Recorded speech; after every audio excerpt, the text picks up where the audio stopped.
আমার সাথে বড় মাস্টার নাই। মা ছিল প্রধানমন্ত্রী, বাবা ছিল প্রেসিডেন্ট, টেকনাফ থেকে তেতুলিয়া, রূপসা থেকে পাতুরিয়া। এইটা পাবলিক বুঝে গেছে যে জামাত শুরু থেকেই 2-3 দিনের মাথায় যে আন্দোলন শুরু করেছিল, আপনাদের আন্দোলনও ভাই খায় না।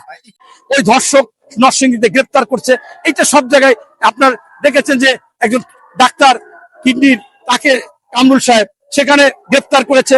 আপনার ওই জায়গায় এক মাস্টার বলেছিল আমার সাথে বড় মাস্টার নাই, তাকে ধরে বাজারে বাজারে ঘুরেছে মোহাম্মদপুর। এই যে বিষয়গুলো উনি চেষ্টা করতেছে।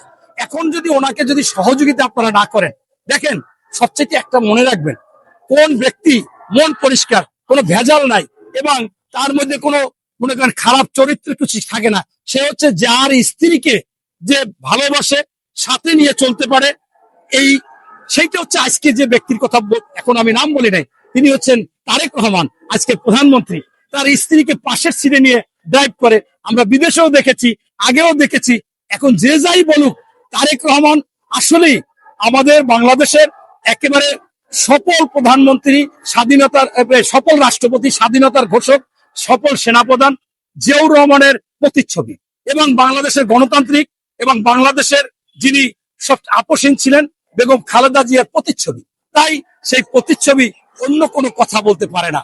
স্পষ্টভাবে আমি বলতে চাই এইটাই, যে তেঁতুল গাছ থেকে তেঁতুলি পাবেন, আম গাছ থেকে আম পাবেন। অতএব এটা রসালো আম গাছের একেবারে সুন্দর একটি আম বলতে পারেন, পরিপক্ক।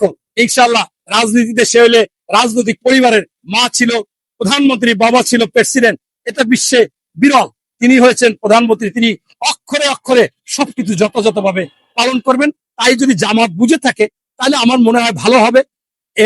উন্নয়নের জন্য কাজ করতে হবে। আর মাত্র গেল 3 মাস, আপনি দেখেন আপনার এই যে ভোট দেওয়ায় আঙ্গুলে তো একটু দাগ দেয়, কালির দাগ। সেই কালির দাগ শুকাতে না শুকাতে যিনি বাংলাদেশে তার প্রতিশ্রুতি, তার ইস্তেহার, তার 21 দফার কাজ শুরু করতে পারে, বাস্তবায়ন করতে পারে, সকল কৃষি ঋণ মৌকুব করে দিতে পারে, যেটা বলেছিল 10,000 দিয়ে দিয়েছেন, কার্ড দেওয়া শুরু করেছেন, ফ্যামিলি কার্ড, কৃষি কার্ড, এই যে বিষয়। এবং তিনি, আমি আশ্চর্য হয়ে যাই, আমার চাইতে উনি মাত্র 8 দিনের বড়।